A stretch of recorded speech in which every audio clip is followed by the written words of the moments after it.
Well, hello, everyone. I'm Chris, the English minister at Vinewood CFC Berkeley. I'm Dennis, the English pastor at CFC Berkeley.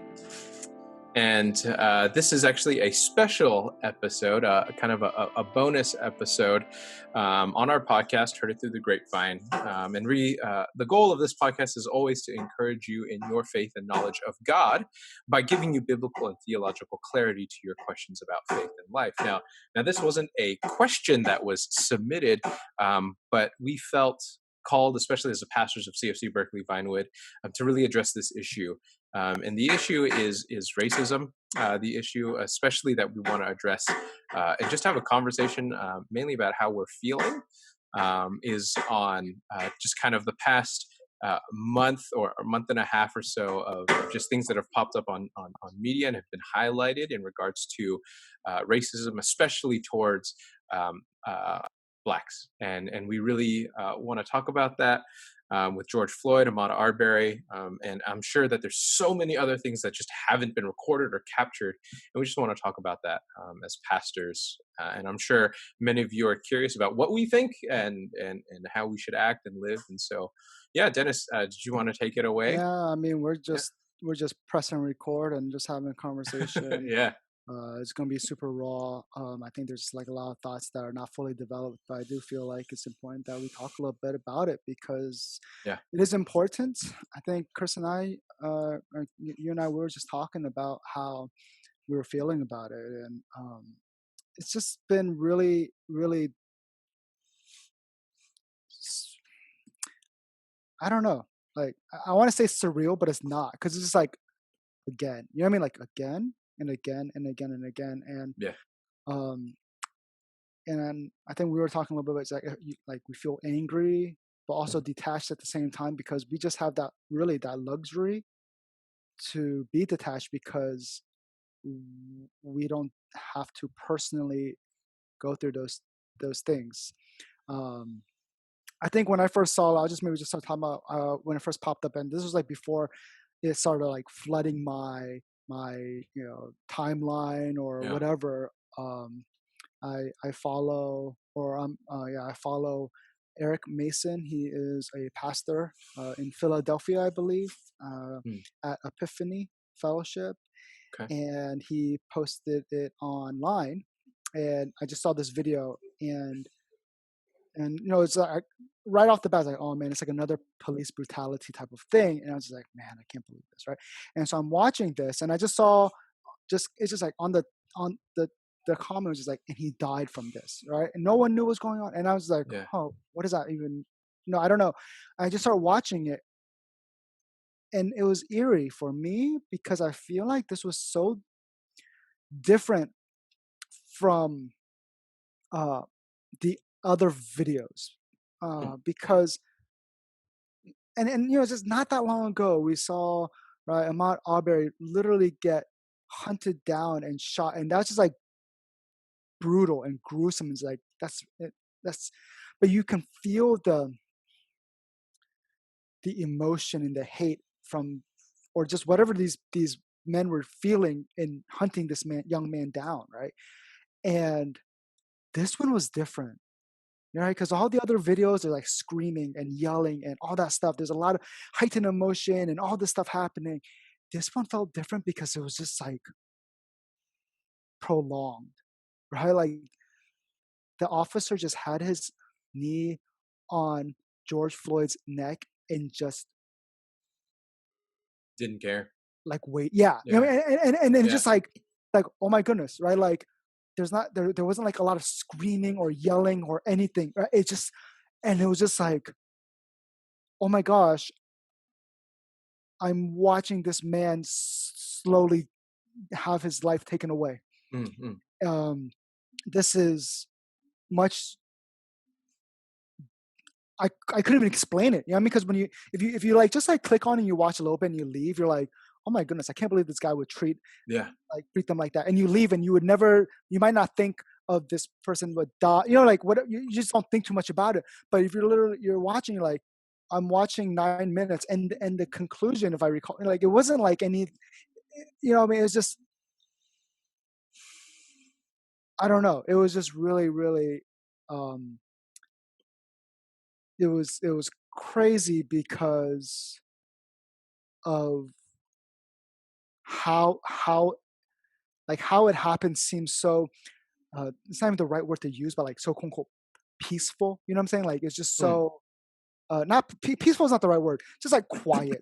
And so I think like very like systematically just uh, like I don't know what the officer was thinking or whatever, but it mm, just felt like I you I can do this to you. Like, it just kind of felt sure, like that. What are you gonna do? I can just do this to you. And sure. it was just, I don't know. It was just,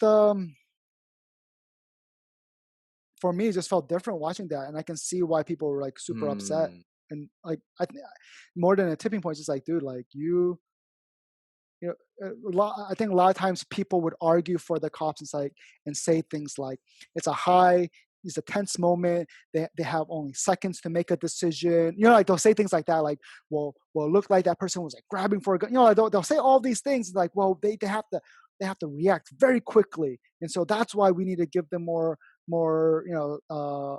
slack or whatever. mm, But mm, this is mm. like you got 9 minutes to make a decision. You know what I'm Yeah, saying? Like, yeah. and you just kept on making that decision. It's just like, Hmm.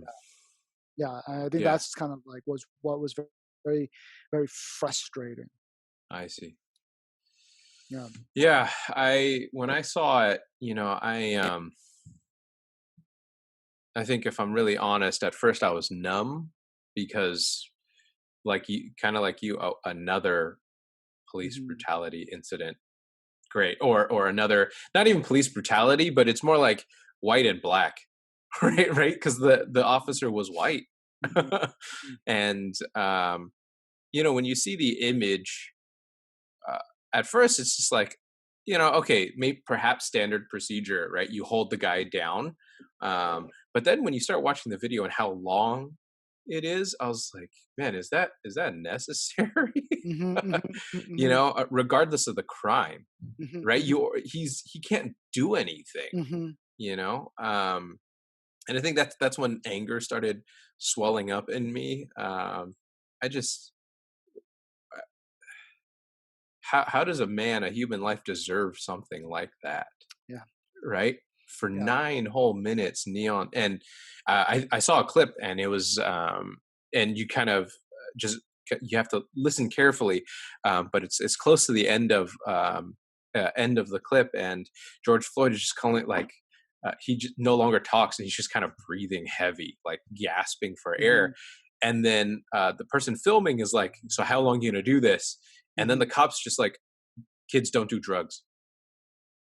I don't know I if don't you think saw that, but I don't that's think I what he even said. I didn't even finish it Yeah, because it was just like that's too what he much said. for me. Kids don't do drugs. I was like, how What in how the evil is that? like I wanted to like What run the in. heck? I wanted to like run into the. I wanted to like run into my computer screen and just like push them off because it's like, all Yeah, right, prove your point, whatever point you're trying to make. yeah, Um, and I just like thought about like, what would I do if I was there?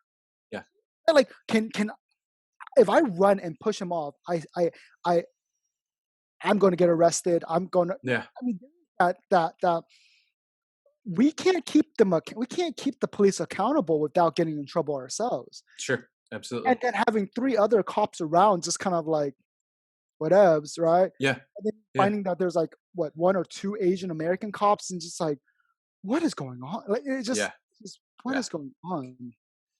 yeah. Now, like, I'm not trying to get in the shoes of anyone who's black, or even get in the shoes of anyone who's a cop, right? Because I just Hmm. don't know what that's like. I'm a Hmm. pastor, Hmm. Asian American living in the Bay Area, and Hmm. we were just talking. I kind of want to say I've assimilated well, into the culture. I can pass, I can get by without any fear. So I don't really know the situation. But when you watch that video, like you said, something's wrong. Yeah. Something is and evil, Hmm. almost sinister, right? And it doesn't Yes. sit well in my gut. Any of the cases, right? Any of the Yes. scenarios. I think there was another incident in New York, right, where a black man tells a woman in a park like leash your dog, and That's she right. like blatantly Right. lies, like, like on the phone with the cops, and man, this stuff is crazy, I just don't understand. But I think, for me, practically, as I'm reflecting on this, if I'm honest, uh, like I said, I'm detached. Mm, I am detached. It doesn't hurt as much as if I would imagine if I were grew up in the black culture. I don't know, right? And mhm, and mhm, I don't know about you, Dennis, but because I know you said, I think, a while ago, that you have, like, when you were a youth pastor, right? Especially in mhm, Hayward, you've worked with a lot of underprivileged families and kids, mhm. from Latino to black. What was, and so perhaps it's even closer. Can you talk about that a little bit more? Yeah, I mean, like my wife Dana and I have been talking about that, and it brings her to like it brings her to tears because it's no longer talking about like it's like one it's it's one thing being able to say like, oh yeah, we know on a very like humanities standpoint, Christian standpoint, etc. Taking life like that is wrong, right? Mm, Abusing power is wrong. Accountability is always good. There's no reason to push back against accountability and things like that, right? Literally, like the whole Spider-Man, right? Like with mhm, great power mhm, comes great mhm, responsibility, and it's like, yeah, I mean, but then once you start like I it, I start seeing the faces of like some of my old kids, mm, and and that scares me, right? Like my some of my old youth, and I was talking to my wife just like last night, and I was like, it's times like this, like I don't know if I did enough to help my kids know how to get through these things mm, because I just didn't get it. um I learned a lot, but when I first started I didn't get it. mm, um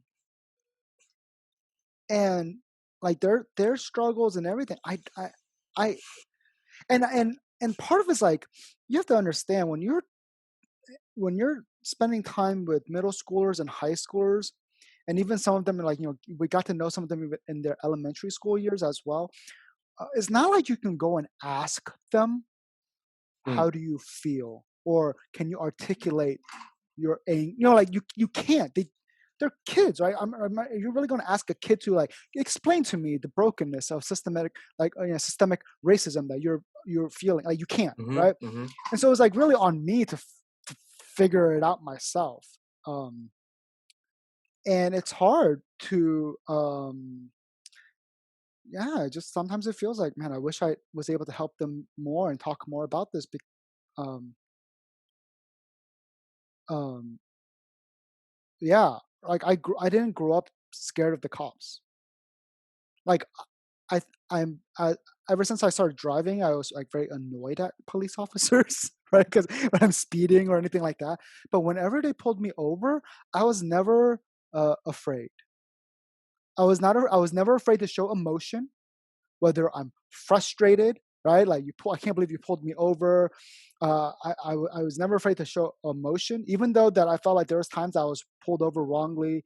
And growing up in Texas, I'm not saying it's the same. You know what I'm saying? It's not the same, but sometimes it doesn't feel like it's surprising. Like I'm because I'm not white, I might have got pulled over, but I was never afraid, right? Like I remember one time the guy pulled me over and was like, this is messed up, right? Like Yeah, this is messed up. I was in a small town in Texas. I'm trying to drive back home to Houston, but I was pissed. I was just like, whatever, just give my ticket. I'm just get out of here. I'm yeah. pissed.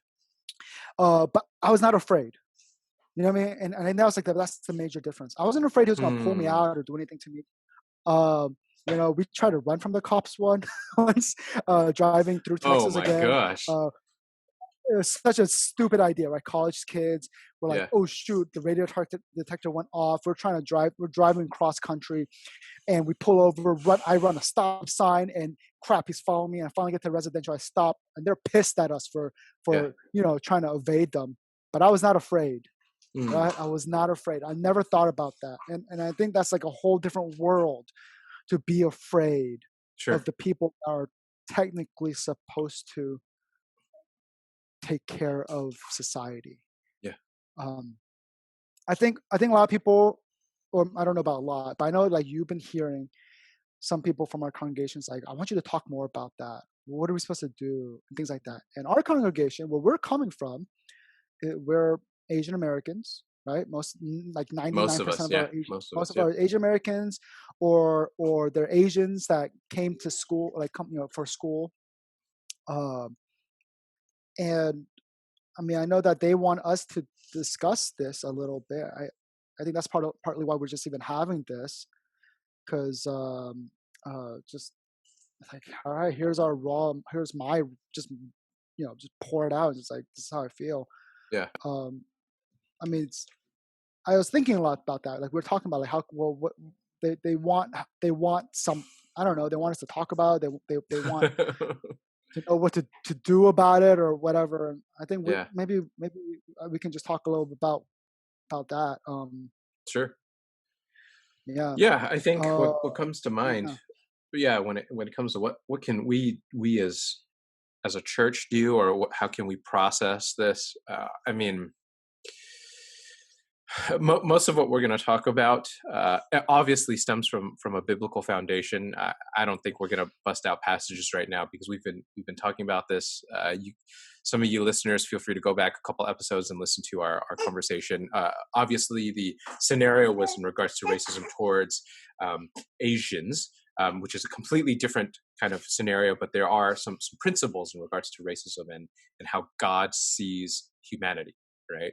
Hmm. But I think for specifically this incident, when it comes to being black in the United States, and kind of the systemic racism toward them, and how we as Asian Americans can kind of stand by them, or process and deal with this. I think the first thing, already kind of what you mentioned, Dennis. And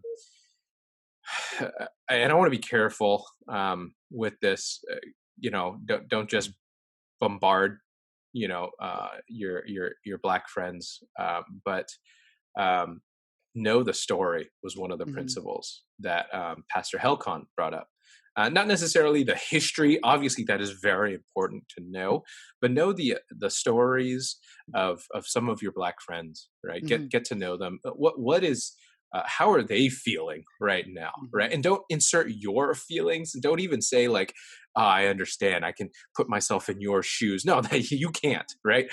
Hmm. Just sit and listen and process and understand, and try to understand what it goes through, and just hear them out, right? I Right. think that makes a world of difference. I think that makes a And world of difference, far beyond just social media. I know there's so right. many links that are like describe my experience, but there's still a lack of there is no like, it's hard, right, to be personally connected. And kind of like what you said, you're envisioning some of your students, right? Hmm. There's this personal connection, and you admit, I don't understand, but there's a personal connection, right? Yeah, and To I some of that, think that's part of it. Like, one, it'd be we as Christians should learn to befriend people who are not like us, just period, right? And yeah, this is probably not the best time for you to reach out to your one black friend and be like, come and speak on behalf of all your people. That's just, different people have different uh backgrounds and different experiences, and it's just, and they're probably in a time of grieving and they're frustrated, and so this is not the time for you to like go to somebody and be like, help me grieve as well. There's different levels, right? Like, um if you lost your friend, don't go to your friend's husband and be like, I don't feel good because I lost my friend, help me. He's like, that person maybe just lost like his wife, right? Like, maybe you should let him grieve or whatever. um I think there's plenty of resources that are out there that can really um, help you understand yeah. at right now. So if like maybe some of the things that kind of pop in my mind. So one, obviously, I think there's a lot of resources in general, but the people and what we want to direct is trying for us to understand like how biblical Christians think about this. Mm. And so I think there's a lot of really great uh, Christians, Black Christians that have spoken out about this. That if you want to know, well, how should I think or what to do, like maybe read their books or maybe Yeah. listen to their messages. So I'll give you some. I'll just give you some things, right? One, like I mentioned earlier, Eric Mason. He's written books. He his church, is out in Philadelphia, I believe. Mm. They're part of the Acts 29 network, and I think they're like a Presbyterian Yeah. denomination. Yeah. And he's done a lot of stuff. Jackie Hill Perry, right? Like Yeah. she has written books and spoke out about this a lot, or even different artists like Lecrae or Trip Lee, and H.B. Charles. Uh, different Black Americans who are Christians who love Jesus, who we would highly value what they have to say about just God's word. We should. It's good for us to listen to them as well. The Gospel Coalition, I think 2 years ago, had a one-day conference, the MLK 50, and they have a whole bunch of people with messages and things like that. So you want to know? Go listen to something like that. All right, Yeah. go Yeah. listen to their messages. Go hear what they have to say, um, and and to just maybe even just try to understand the experience. There are different things like you can watch documentaries. Of course, all those things we want to filter through scripture, but we want to not like discount it. We just want to understand, right? Hmm. And so I think you should be thinking about these things not when a shooting takes place or a killing takes place or anything like Yeah. that. It should be something that you want to consider, right? Like Pastor Helicon's talking about, like, I spent time studying history about this, not because all of a sudden something happened and I don't want to. I think it's wrong or maybe kind of mean for me to say, like, oh, jump on the bandwagon, but you can't just have your emotions or your conscience kind of just go up and down by what's going on, and then, Yeah. oh, my conscience feels better, so I just kind of forget Ignore. it. Yeah. Move on. Yeah. Hmm. Right. So I've watched the documentary 13 on Netflix way before to Mm. understand, because I wanted to understand. Right. There Mm. has to be this understand. Like, there has to be something inside you to go. I genuinely want to understand where my Black neighbors are coming from without interjecting on my with my opinions first. And Hmm. I just need to listen first. And I mean, that just goes with any Christian in general. We got to learn to Yeah. just listen. And Yeah. just because you listen doesn't mean you have to say you agree with everything. But it does help to listen and Yeah. empathize and understand. Yeah. No, that's really good. I think the word that comes to mind is relationship is important, right? I think Yeah. that's what you're talking about. A healthy, godly view of relationship with people outside of the norm, outside of your circle. Get to know people and their stories. Someone who the situation with George Floyd, that's kind of systemic racism towards blacks, but there's also racism towards Mexicans. There's racism towards different. When we lump Asians all together, even that's different, right? And so just get to know people's stories. It's so different. It's not the same. So a generalized solution to all of these things is not going to work outside of the gospel itself and Jesus Christ, right? That is the one solution, and that won't happen until Jesus comes back again. But there must be justice that happens even now, right? And I think God Hmm. asks us Hmm. to do Hmm. that and to seek that out. And I think especially for us, yeah, now's not the time to kind of say, help me grieve, help me process.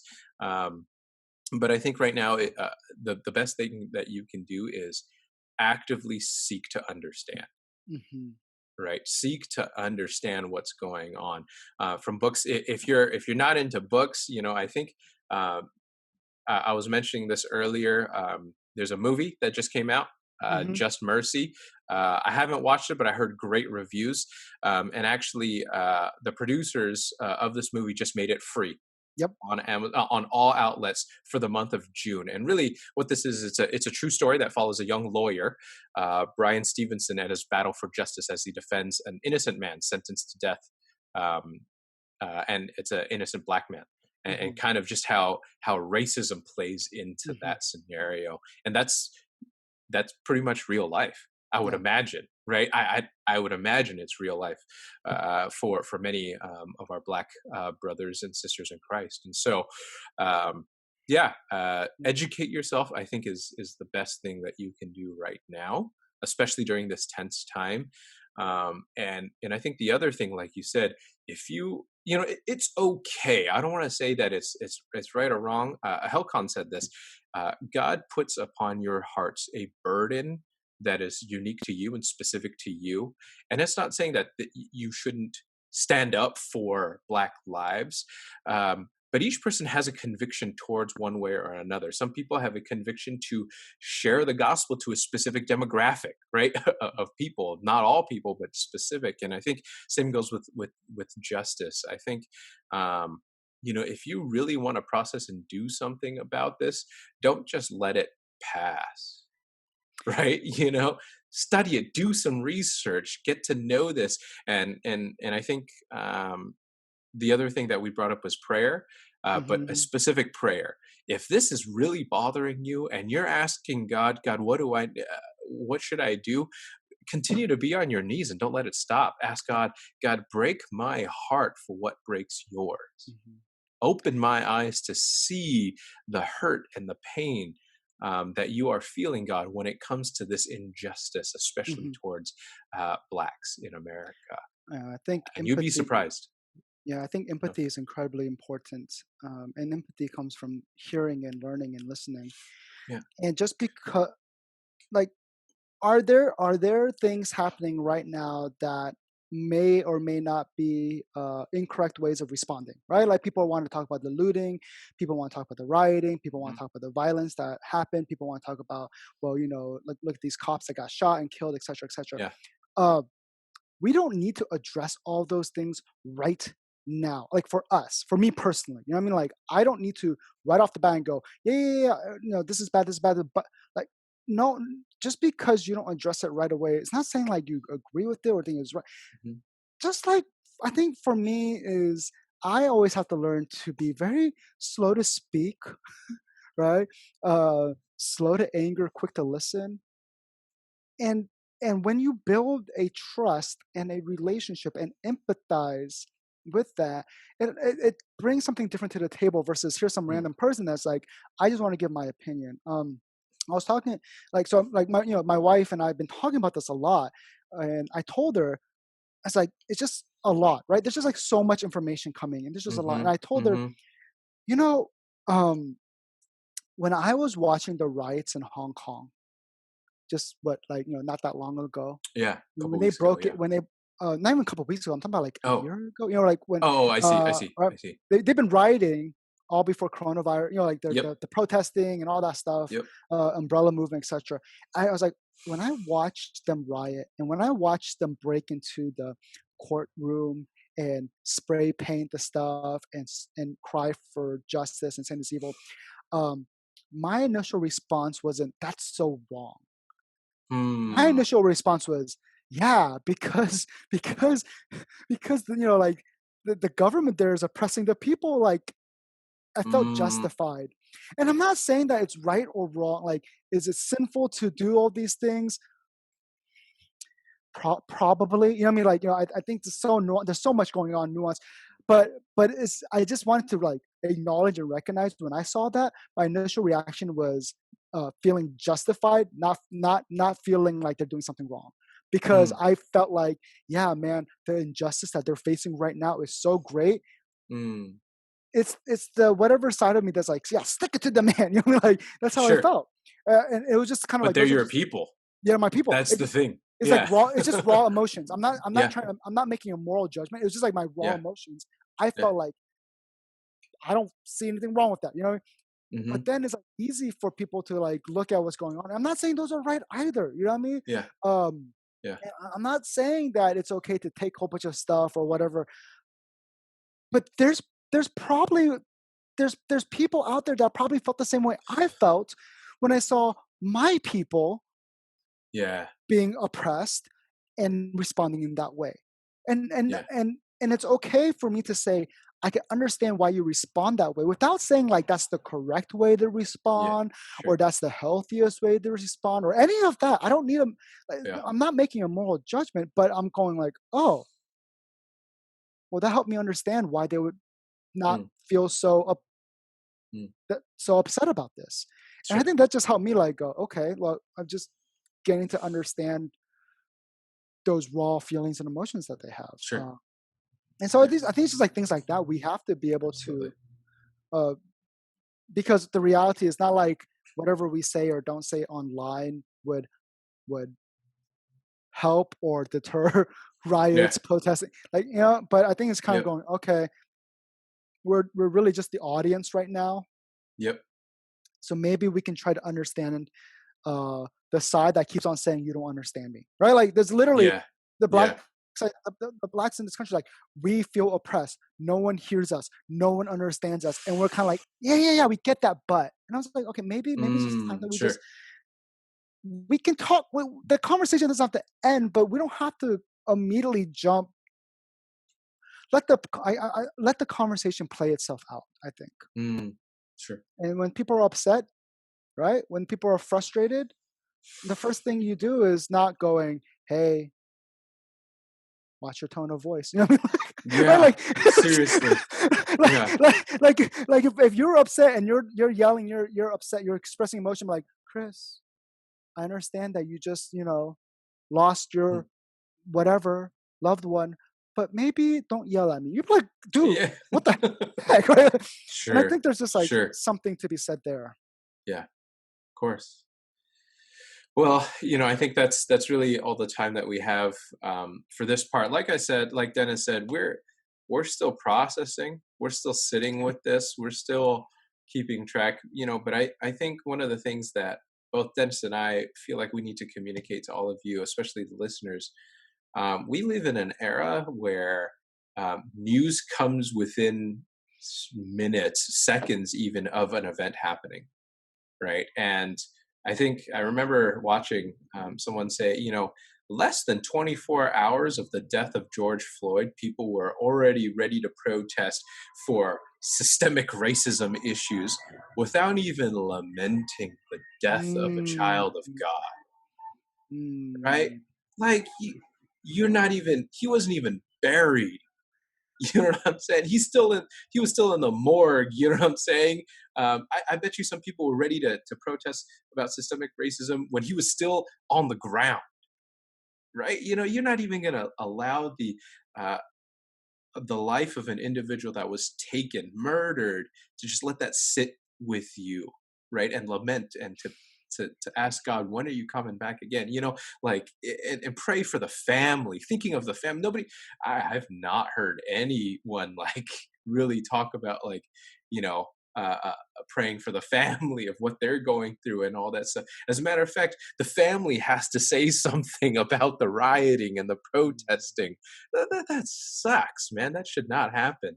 mhm, And really, what I'm trying to get at, and I think what Dennis is trying to get at, is sometimes when these things come up, um, these injustices come up, and you might be detached from it, whether culturally, socially, whatever it may be, and but as a Christian, you feel obligated to ponder and think. Um, the thing that you should be thinking about and doing is just pondering and thinking about it, to struggle with this issue. I think mhm, Dennis and I were talking about it. I know you guys wanted a response from us, but the reality is we're still thinking through it. We're still struggling with this. We're still pleading with God, God, break our hearts, help us understand. Right. And I think you guys should do the same. Right. Don't be quick to look for answers. Don't be quick to look for what is right and what is wrong. Like, sit with the information, process it, pray through it, um, and seek to understand. I think that's our message for the at least this part of it, is mhm. you guys got to sit with it and understand, and so, which I think is beneficial for any scenario when it Yeah, comes to this. sit Yeah. sit in the tension. Yeah. Be uncomfortable. Yeah. That's because it is uncomfortable. But as Christians, we cannot lose hope. Yeah. Amen. Um, and we, as Christians, we have to be reminded time and time again. There's a lot of things that needs to be done in this society. There's a Yep. lot that needs to be done, in especially in regards to police brutality and all this stuff. Right? There's a Hmm. lot that needs to be done, but we have to also be reminded that the ultimate answer. There's a lot of answers along the way, but the ultimate answer is the gospel, Yeah. and we cannot discount that or forget that, trivialize that, or even make it make it make it a tagline you just add at the end. You know what I mean? Mm. By ignoring everything else, like, well, it's only the gospel. Like, you can't, like, don't tagline it either. Yeah. We want to see the gospel play out, woven into our society, not just Yep. kind of slapped on like a sticker. Yeah. Um, and Absolutely. that's for us Christians. We need to. That's what we need to be pushing for. Yeah. Well, again, thank you everyone for tuning in. Thanks, Dennis, for chatting with me about this issue, and thank you, everyone, for just bearing with us as we process this. And we hope that you do the same. Um, this is the bonus episode, and we hope this offers some clarity and some hope for all of you, especially during this time. And feel free, if ever you guys have any kind of, if you want to address this topic even further, just reach out to Dennis and myself. We'd be more than happy to talk it through with you and to discuss things and just be honest with you about how we're feeling and help you process as well. And so, yeah, I hope this is beneficial, and we thank you so much for your time and listening. Bye, guys.